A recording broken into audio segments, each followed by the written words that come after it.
Okay, so it's I recording guess. then. Yeah. Yeah, you were saying about fundraising. Yeah.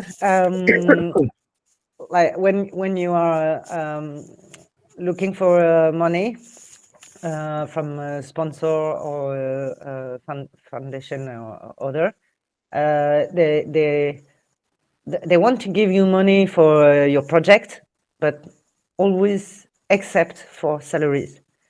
Hmm. It's a bit a paradox because like they are ready to give you money to buy forest, for example, and they ask you to protect it, but they don't want to give you money To to put, pay rangers. So mm, you can protect it in this case. So uh, um, if we can have like 2 or 4 rangers, it would be really nice. But it's really difficult to have more rangers, and this technology is really good because if you don't have a lot of rangers, just 2 or 3, and then this technology help a lot because you can put this technology really far in the forest, mm. and you don't need to have many patrol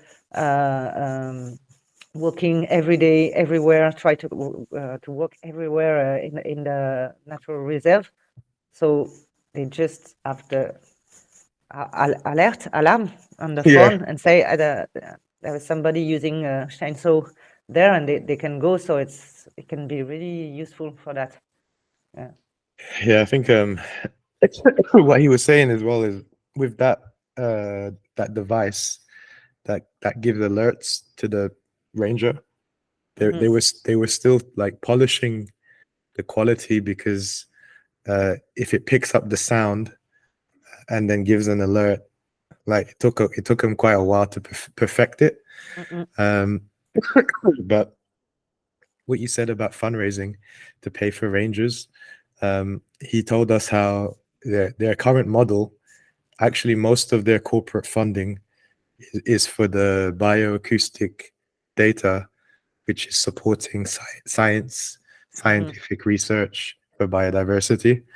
And what he was like brainstorming is all of that acoustic data could be monetized somehow if with the new device. He was like, imagine you put this device in your garden and it picks up the sound of a bird, and then you have children, so you're like, oh, um, in our garden today, this bird came to our garden, so you can use the sounds for different things like storytelling and citizen science. So they plan to sell this device as a kind of another product Mhm.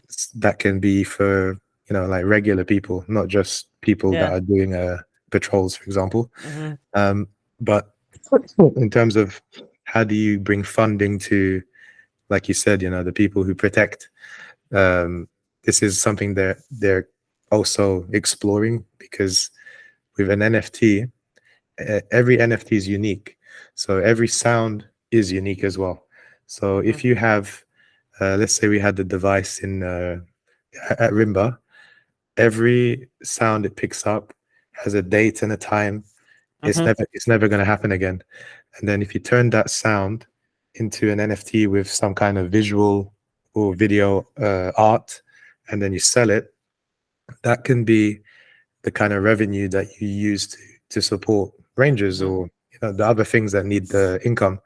So the funders who are like, we will give you a grant, we'll give you funding to buy land, but we will not give it to you for salary. If they can see that the technology can generate revenue, Mhm. but to buy the device and to create those digital art pieces on the blockchain, they take some money. If funding can be given from them to make that all happen, then it's just a case of selling those NFTs. Mhm. And if we make the NFTs standardized to the like now you've got nature-based credits, different kinds of credits, right?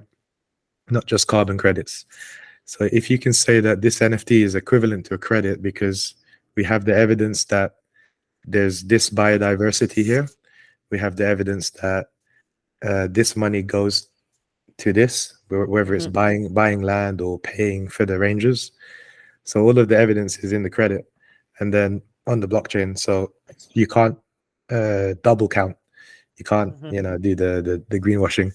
So once we can pitch that back to the funders, we might be able to say, look, you can fund the means of creating it, and if you are interested in buying credits for your, kind of corporate social responsibility or whatever you want to call it, you can buy the credits as well. So the credits are going to be another way to fund the rangers, because then they're able to say, we're not funding salaries, we're buying credits which are worth, and then we explain what the impact is worth, but we know what the money can be used for, and then that's also like the impact, right? In the long term, you need the actual humans on the ground. It's not going to happen without that. So it's all very early stage, because not many projects are doing it that way, and for sure in Sumatra as well. Like, so if we can prove it's possible, and there are people who would buy those credits, it's just you need to make them, need to show them that it's trustworthy and it's a real thing.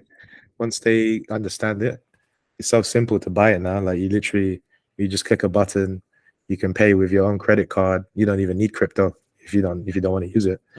And then the NFT goes to a wallet, and opening a wallet is like opening an email now. So it's really not as complicated as people sometimes imagine.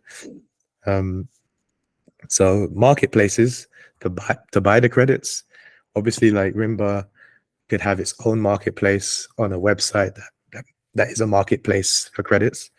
And the Indonesian government also recently announced that they want to build a national database, like a national marketplace for carbon credits on the blockchain.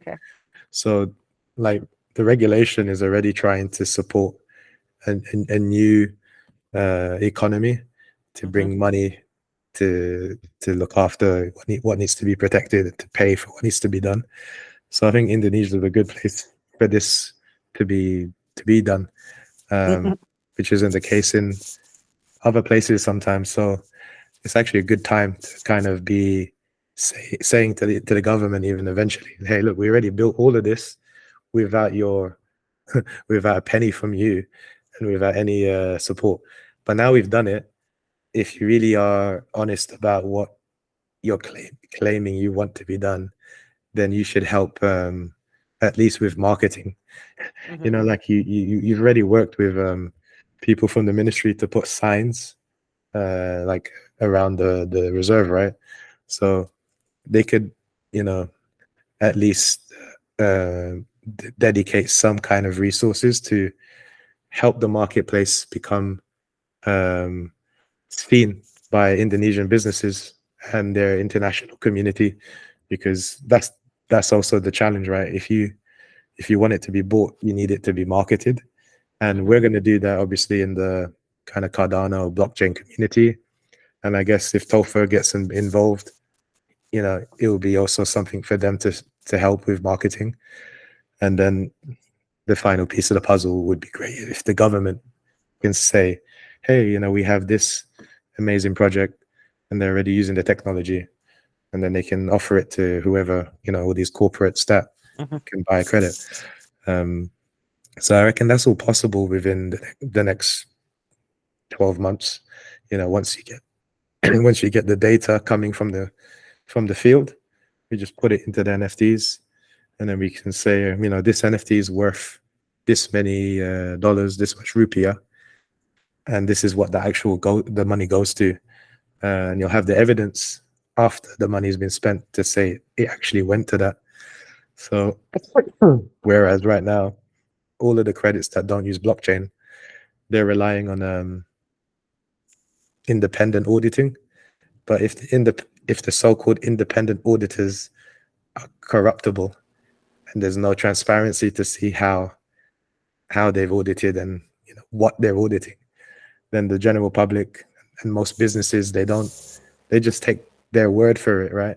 And this is why businesses are kind of pulling away from carbon credits, because they're like, oh, I don't want to have bad media attention, so I'd rather not get into it.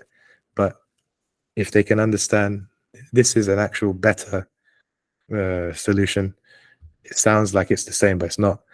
Then then they can maybe get back into supporting again with money, because that's what it comes down to, right? They have the money, and non-profits need the money, and for them to not want to pay salaries, it's absurd. So it's like, so how else do you keep volunteers and people in a team? People need to live, right?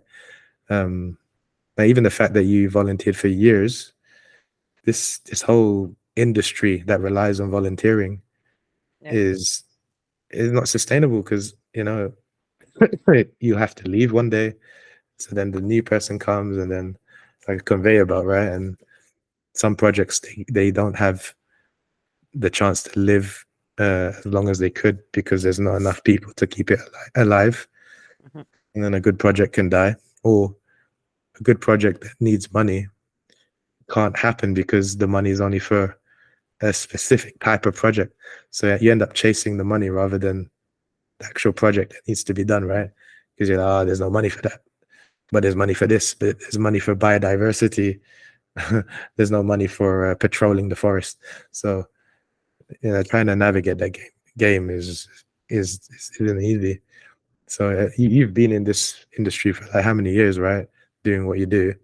But all the ones that haven't, who are interested in coming, like creating an association, they're like, oh, how do I do it when there's no like funding? So you then get a situation where, like, this is what the guys in the Philippines are saying. The NGOs are doing the work of the government. The government can brag that they're doing the work, but then the reality is they're not really funding the NGOs properly to do the work effectively. So, and then when the NGO complains, it's that game of politics, right? Because if you complain too much, if you're too critical, then it's like you end up creating enemies, and then it's harder for you to operate. So this is the issue, like with COP, just recently, all the discussions around how to fund countries that are on the front line of climate change.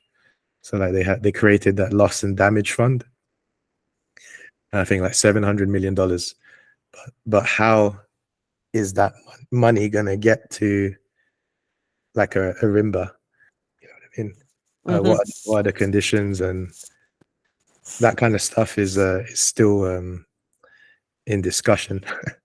But if it goes through the government, and then the agencies take a cut before it gets to Rimba, for example, so how much eventually goes to the on-the-ground project from the original 10 million or 1 million? So I think this is where the whole thing about direct funding with blockchain is not sometimes cool, because they're like, oh shit, if we introduce that, that means we or certain people get less of a cut, because it's going more to the actual people that need it. So that's kind of the sad side to it, I think, like why certain people haven't adopted certain tools. So this is where trying to find the allies who can see the vision. So I think going through the startup world where people already have funding, so then, oh, we already have funding, we want to support non-profits like yourself, so we can play with the budget a bit to kind of still achieve what needs to be achieved. But yeah, the creativity and resilience needed to keep things going, right? Like proof of concept, and then what after proof of concept, then what, right?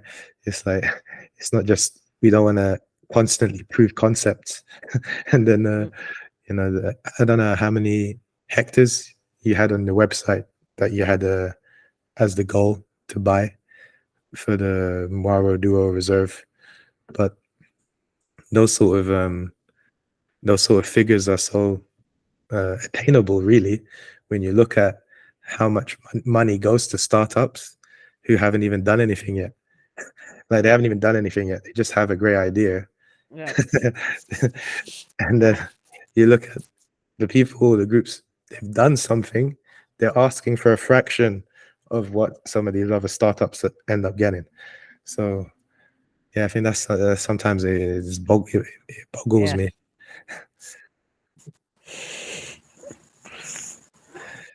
But yeah, I think the thing as well, what Topher was saying about Rainforest Connection is there's always this like balance between being a non-profit and how do you become profitable? What can you create that can bring in money, right?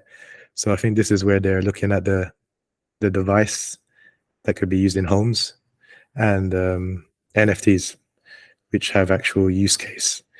It's not like making an NFT for the sake of it. It's like, what are we actually trying to do? Oh, it actually makes sense to use that tool. So the guys, they said that they had something in West Sumatra. So hopefully next week we can find out, right, whereabouts. If they're close by to Rimba, ideally, then it's like a on the ground partnership as well, because that would make sense. Whatever they've already done, they can kind of just share the learning. Yeah. But yeah, he was saying even if by February the device can't be left there, it can at least be introduced to the team and the community so that they know what's coming. And then when it's actually ready and finished, then it can be installed. And apparently he's usually the guy that installs it.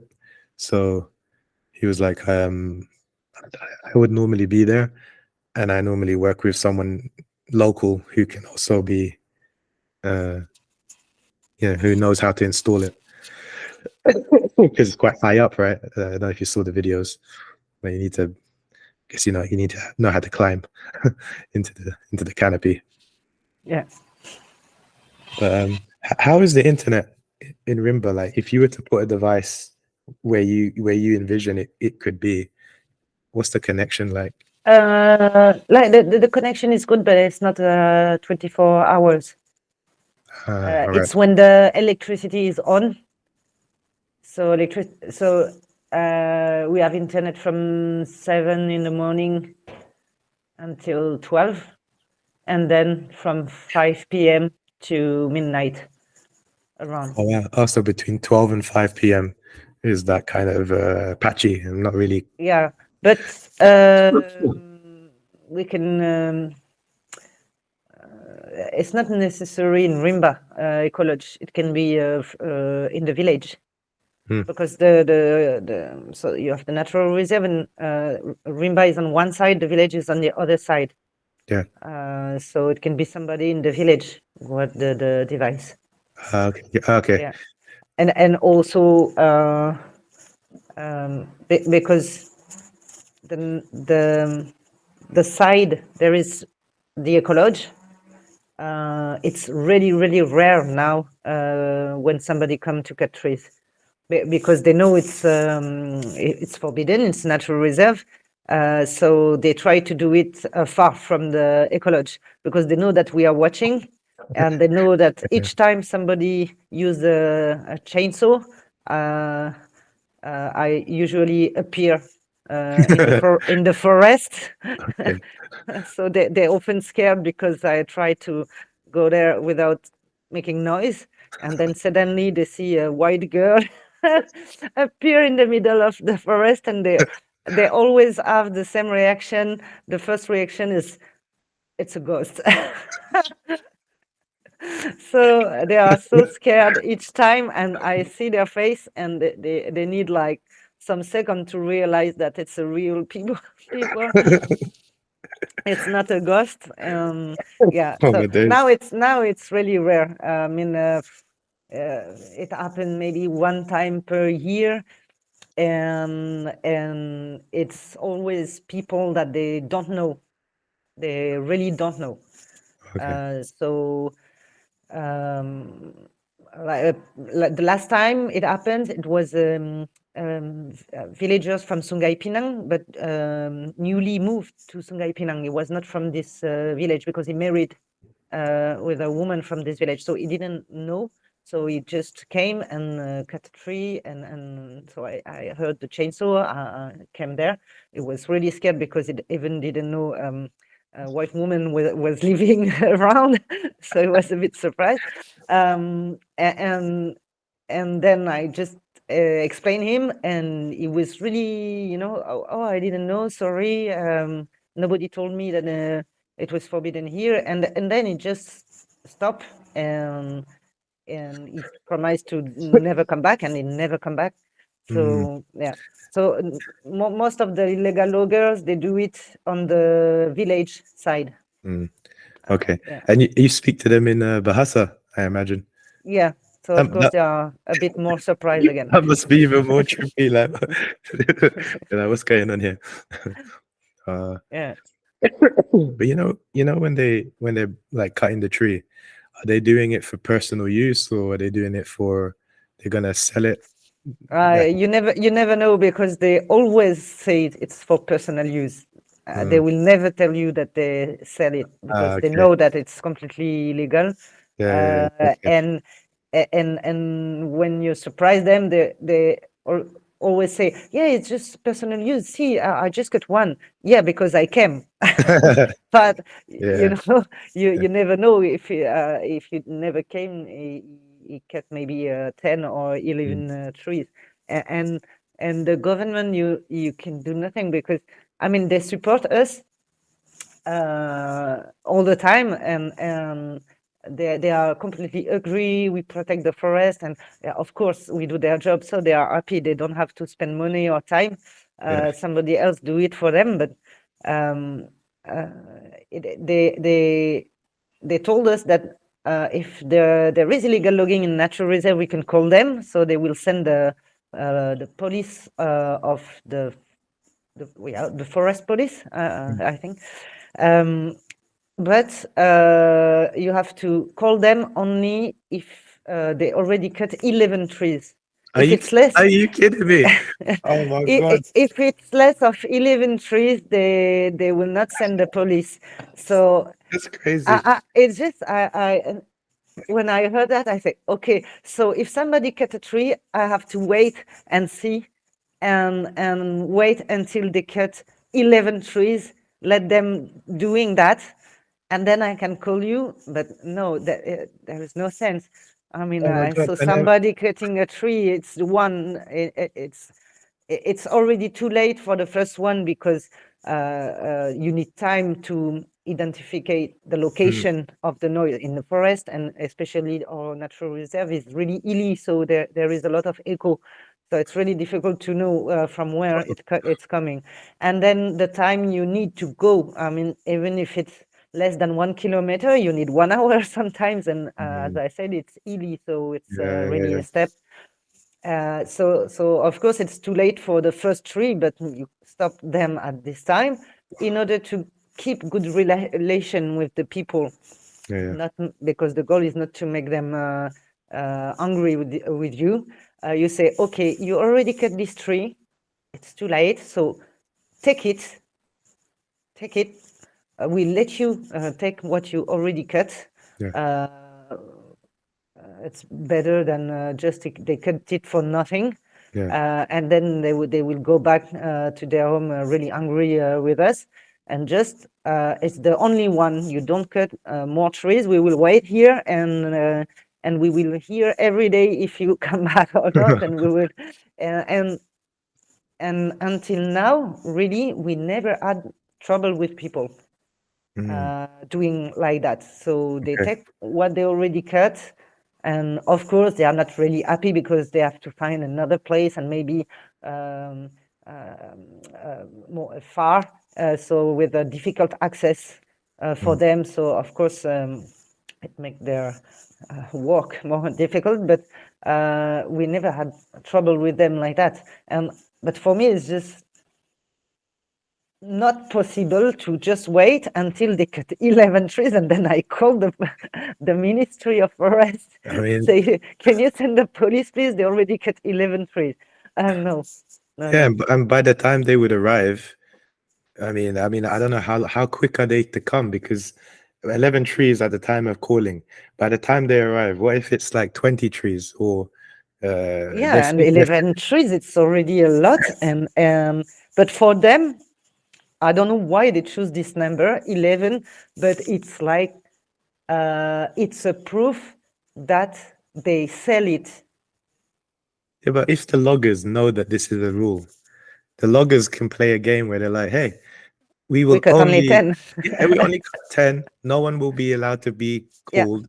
We'll come back another time, do 10, 10, 10, 10. yeah, I mean, of course. what the hell?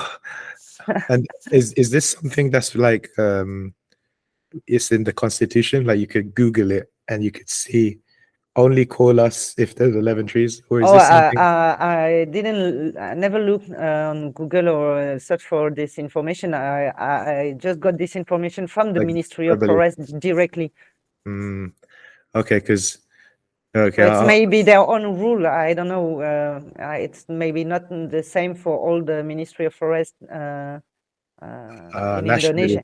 Yeah, It was just the local what, the Sumatra of or the province of province. West Sumatra. Right. Yeah. Okay.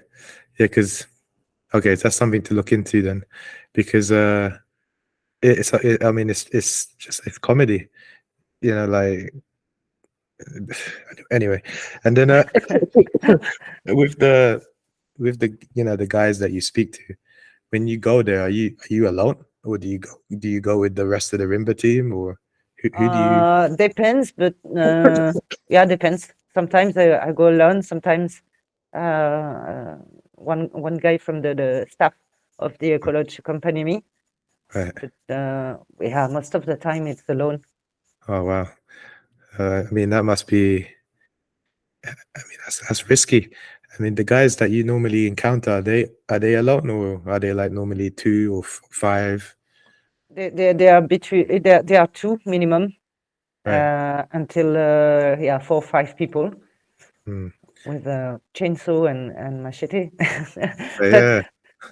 but I think really because they are so surprised to find me in the middle of nowhere, and that there is no word coming from their mouth, and so it gives me time to speak first Yeah. and explain, and I do it in a good way. I mean, I'm not angry with them. I don't say it's forbidden, and I don't scream on them or something like Mm. that. I try to be really nice and explain to them, and as I said, I tell them that they can take what they already cut, and then they can live with it. And yeah, I never had problem with them. Right. Never. And you know, the chainsaw that they use. Do you let them go with everything that they've used and taken? I take pictures of the stuff. I take pictures from the chainsaw and the tree they cut as a proof. Yeah. I never take the face never take pictures from the face, because the goal is not to report them to the.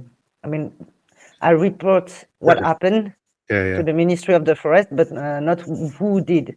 And I explained to the illegal loggers, okay, for this time, I just take in picture from your chainsaw and from the tree you cut and the site, not Mm. your face. But I know your face now. So if you come back next Yeah. time, I will come back with other people, and we will take picture of your face, and we will call the forest police. But for this time, no. Mm. I just promise that I will not make trouble to them for this time if they never come back. And it works. Then I never see people, illegal loggers, coming back a second time Wow. Okay. to cut in this area. So yeah, I think you have a good approach and manner of doing it and strategy, because obviously yeah, like you said, the last thing they're imagining is going to happen is a white woman going to turn up speaking Bahasa. Yeah. So they're just It's like maybe Yeah. It's yeah. not like with the sea, because we are protecting also the marine area in front of the eco lodge, but yeah, I had some troubles with some people in the forest, never, but in the sea. Each time I had big problem, it was people coming from another city more in the south, and people are known there to be more aggressive. In the forest, it's only villagers, people who live in the village surrounding the natural reserve. Hmm. In the sea, it can be people that coming from far. So they're like they're usually like what kind of what kind of activities are they coming to do that causes the clash with you? They do how do you call it? They dive. You know, they catch fish or octopus and anything. They use kind of scaphandre. You know, oxygen. With oxygen, they do it. They hunt Oh, right. with oxygen, and it's completely illegal. You cannot do it. Like a You cannot. scuba, you mean? Like going down with a tank to breathe? Yeah, they have. You know, it's the old way. It's not the Uh, like diving now. They have a compressor on the boat that make oxygen and a pipe going until yeah, okay. and there are really often accident also with this kind of stuff. Yeah, Okay. and then also they use potash. It's a poison. Oh, yeah. Yeah. Before they used the cyanure, but now Mm, it's really difficult to find it on the market. So they use the potash to do it. So it kills everything, mm. of course. Um, no dynamite anymore since 15 years. Okay. But so yeah, they know that what they do is really really not legal, and even if you speak good with them, they can be really aggressive. Yeah, Mm. it's happened to me 2 times that I in the middle of the night I had to swim until their boat, Oh, wow. and then when I arrive near the boat, they put me you know the harpoon, Yeah, the yeah. gun Harpoon, yeah. on my head like that. What? And also one time a guy tried to what do you say bit me with a piece of wood on the boat. Yeah, Oh my God. yeah, Because so like when you went out in the night, is it because you heard there was a boat? Like you were like, yeah. what made you swim to the boat? Because that's kind of risky. That It's like when it happened when it's the low tide, and often they do it when it's low tide. yeah. I cannot go outside of my place with a boat or a kayak Mm, because there is flat yeah, rocks in front of my beach. yeah. Oh, yeah, I So remember. I cannot go outside. So I have no choice. I have to swim to go Mm, there. okay. Yeah. So they would even come in the middle of the night to do like their illegal fishing, and then Yeah, we uh, are watching all the night. Uh, we we watch what's happening. right, because we were asking about the devices of Rainforest Connection if they have underwater devices, and he was saying they're made to be waterproof, but I don't think they've explored using Yeah, it in that way. But I think because you said they use potash, right? But like the poison, yeah, but they don't make noise underwater. What make right? noise? It's the compressor on the boat. So Yeah, which is linked to the divers by a pipe, oxygen pipe. right. So, but it's really easy to see this boat because this is the sound of an engine, but the boat is not moving. So it's Yeah, a compressor for yeah. sure. See what you mean? Okay. Yeah. And you can normally hear it from the land anyway, Yeah. because they're close enough. Hmm. You know, you mentioned you took pictures of like when you saw the tree cart, what they used. When you meet the guys on the boat, and you mentioned they're aggressive, I guess you don't get the chance to take any pictures with what they're what. No. And that time when the guy was really aggressive with the piece of wood, almost attacked me with it. It's Yeah. because I took pictures of his Oh, boat. right. Okay. Yeah. I mean, this is the thing, right? That the work you're doing is literally like environmental law enforcement. It's like police work. So they don't want to they don't want to get in trouble. And but just Because it's different when you take pictures from the chainsaw. You cannot know who is the owner, but when you take a picture of a boat, yeah. the police can find the boat, so can find also the owner of the boat. Yeah. Okay. And just thinking back to like the impact data. So you know the pictures are actually evidence, right? So they could be used to say, hey, this is what's been happening in these locations and on these dates, and this is evidence of some of the actions we've done to stop. You know, and you have, and as you explained, you have your reasons why you're trying to keep the peace. Because the solution is not to create enemies that want to have revenge, right? And you know what they were doing with Calawet and the other project I was telling you about in the Amazon? They basically try and pitch to the loggers, why don't you work for the ecotourism? Like, why don't you leave your job and find another way? So has that ever happened where you speak to them and like a conversation happens where they're like, hey, you know, I'm doing this because I need money, or did they ever explain something like that? Yeah, but you can. I mean, there are more illegal loggers than jobs. In this is the problem, but it's what our non-profit want to do. We want to find new economic way for illegal loggers.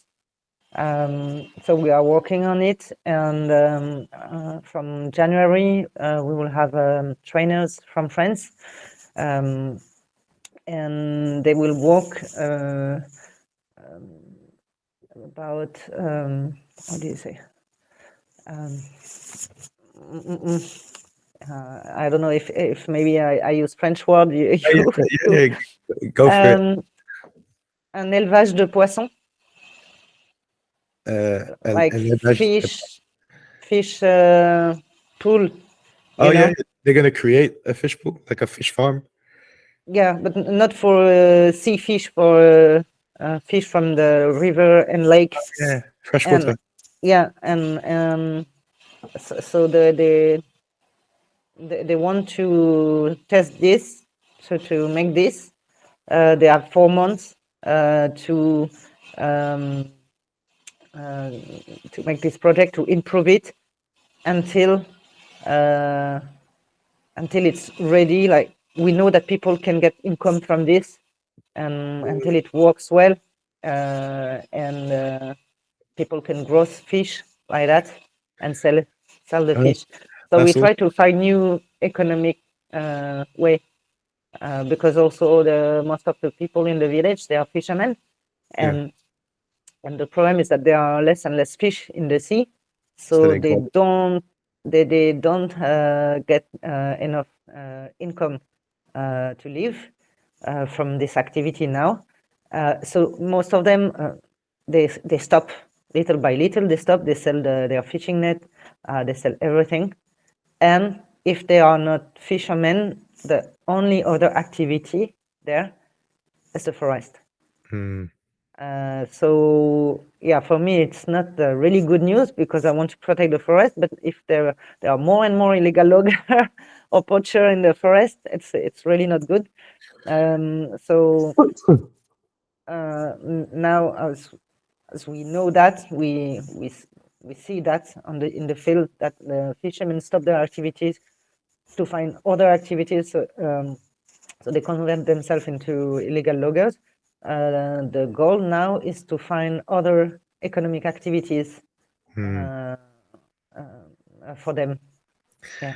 That's really, yeah, that's really good that you guys are you're gonna do that from January. You said from January for 4 months, Yeah. and that that project, is that something that was funded specifically from another donor or another? No, for now, it's our own fund, because we already have the basic things to start, and it's not really, the investment is not really expensive also to do it. And if it works after 4 months, if we can say, okay, this activity is interesting for the villagers, they can get more money. We will do the, maybe the chainsaw buyback. So we will find people, illegal logger, and we will offer them to buy their chainsaw, like 4 million of rupiah, and help them to start this new activity. So they can start with the 4 millions of rupiah that we give to them to buy the chainsaw. They can start the new activity of growing fish. Oh wow, okay. Yeah. So yeah, I never heard This is the project. like they trade their chainsaw for investment. Yeah. To So start we their will need the funds to buy buy the back chainsaw. the chainsaw. Yeah. Right. And the price, you said 4 million, is that the price that has been set because it's the price that's the right price for the business? It's a good price. It's almost like as a new one. Oh, wow. Even if the chainsaw is 1 year, 2 years, we don't care. It's just to succeed to convince them to change activity. And do you ever speak about this, or what are your thoughts? Like, how did they get the chainsaw? Because if it costs that much, like, how did they get the money to buy it in the first place? Do you think, is it given to them from another? You mean they can? No, they just save money for a month, and then or they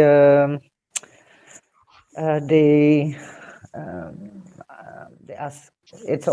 They often do that. They ask help from other people, usually from the family, to borrow money, and then they reimburse the people every month, like 200,000 rupiah per month, like that. Because the reason I'm asking about that is, like, if you have any of the data or any information around, like, the typical guy who, like you said, they ask their family or they save the money. So however much they've saved to buy the chainsaw, and then they have to pay it back, right? I imagine, like, somehow. And then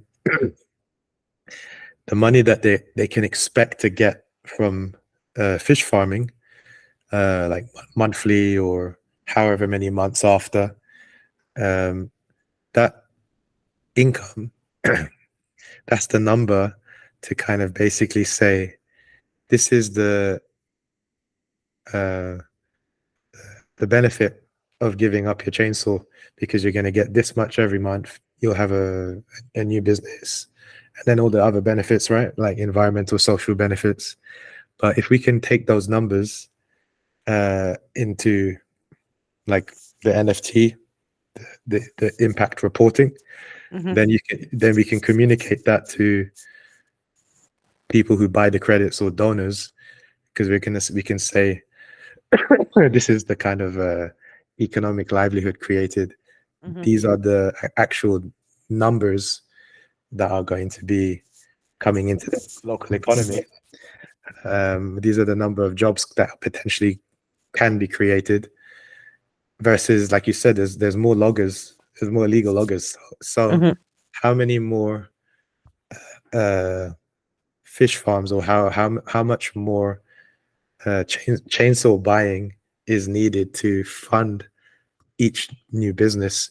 And then when we have those numbers, that could be used to price the NFTs, the credits, because then we could say this is actually representing a chainsaw, a fish farmer for their Mhm. training, investment, all of that. So you can have, some more support, because right now you're using your own funding, but for this to be continuous and to have more opportunities, right? Because Mhm.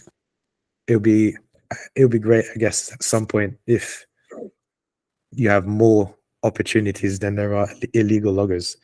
If they realize, right, oh well, it's better I do that. So Mhm. then the word can spread, because I guess they will tell their friends and family, like, hey man, this is better because we earn more doing this, and it's better for all these other reasons. But yeah, I don't think I've ever heard of a project like that. So I think this is really, really cool. If we could kind of connect that to this community, because then they can see it's not just charity. It's actually you're investing in them to be self-sufficient, Yeah. and have a sustainable business, which they can pass to their family as well, right? This is the idea, that the whole thing, like, what was it? Don't give someone a fish, teach them how to fish. But like you said, there's less fish in the sea, so Yeah. like, what else can people do, right? Um, but yeah, if you have any like data or anything written on that you can share, then I can send some of that to Cole and my brother, Yeah. uh, It would for be the difficult to have this kind of information, I think. which where we can plan ahead to kind of be like, whenever you know that you're now starting to speak to the locals, and you're calculating, like, this is how much it would cost to create the fish farm. This is like projected income Mhm. over this much time. Those kind of Yeah. About this, we will have more data in around April, May. okay. Mhm. And but already, um, on the art side, it's actually good inspiration for the type of art, because we can play with the ideas of giving in your chainsaw, fish farming, fishing, fishermen, Mhm. locals, uh, and what the Rimba team are doing. So that can all kind of feed into how it could be visualized as well. But yeah, just before, I guess, we end the call, um, all those pictures that you've taken over the past, whenever you've had those encounters, those missions with the illegal loggers, are they kind of like saved in a Rimba Google Drive somewhere? Where do you Yeah, have it? I have the pictures on my laptop. Okay, cool. Um, because we could kind of use that as like retroactive impact. Mhm. It's like that's been done without any payment, right? Because you did it without being paid to do it. Yeah. So, you know, that kind of work is part of the bigger project, like you explained, where they understand they can get paid to give their chainsaw. Mhm. So that can all kind of feed in with the evidence, so we can create the communication for it, for the for the project we're doing and for future funding. I think that could be really helpful. Okay. All right, Ned. Well, thanks for sitting with me. As you can tell, I'm still struggling to speak, but it's really good to talk. And thank you for sharing some of those stories. I didn't even know that you were getting up to those kind of things. Thank you. Take care. You take care too, Ned. See you soon, okay? Yeah. Bye-bye. Bye.